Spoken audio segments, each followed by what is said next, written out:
അത്രയും മനോഹരമായ ഒരു സ്വപ്ന സാക്ഷാത്കാരത്തിനാണ് ക്രിക്കറ്റ് പ്രേമികൾ കഴിഞ്ഞ ദിവസം സാക്ഷ്യം വഹിച്ചത്. ക്രിക്കറ്റിൽ ഒരു 24-കാരന് ലഭിക്കാവുന്ന ഏറ്റവും മികച്ച അരങ്ങേറ്റം, അതും മലയാളിയായ മലപ്പുറംകാരൻ വിഘ്നേഷ്. പെരിന്തൽമണ്ണയിലെ ഓട്ടോ ഡ്രൈവറായ പി സുനിൽകുമാറിന്റെയും KP ബിന്ദുവിന്റെയും മകൻ വിഘ്നേഷ് പുത്തൂർ.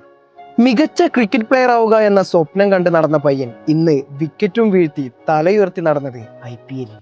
സംസ്ഥാന സീനിയർ ടീമിൽ പോലും കളിക്കാത്ത ഈ താരത്തെ അടിസ്ഥാന വിലയായ 30 ലക്ഷം രൂപക്കാണ് മുംബൈ ഇന്ത്യൻസ് ലേലത്തിൽ പിടിച്ചത്.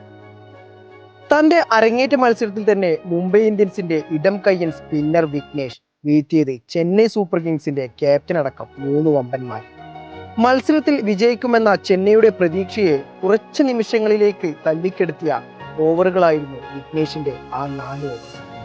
4 ഓവറുകളും അവസാനിക്കുമ്പോൾ തന്റെ ആദ്യ ഓവറിൽ തന്നെ ചെന്നൈയുടെ ക്യാപ്റ്റൻ ഋതുരാജ് ഗോയ്ക്കറിന്റെ വിക്കറ്റ് ഈ 24-കാരൻ വീഴ്ത്തി. പിന്നീടുള്ള ഓവറുകളിലും ചെന്നൈയുടെ മികച്ച താരങ്ങളുടെ വിക്കറ്റാണ് താരം വീഴ്ത്തിയത്. റൺസ് എടുക്കാൻ പോലും കഴിയാതെ വിഘ്നേഷിന്റെ പന്തിനെ ചെന്നൈയുടെ താരങ്ങൾക്ക് നേടേണ്ടി വന്നു. അവസാന ഓവറും കഴിയുമ്പോൾ 32 റൺസ് വിട്ടുകൊടുത്ത താരം നേടിയത് 3 വിക്കറ്റ്. അവസാനം സാക്ഷാൽ ധോണി പോലും തോളിൽ തട്ടി അഭിനന്ദിച്ചു. ഇതിലും മനോഹരമായ ഒരു അരങ്ങേറ്റം വേറെയുണ്ടോ? അത്രയും മനോഹരമായ ഒരു 24-കാരന്റെ സ്വപ്ന സാക്ഷാത്കാരം.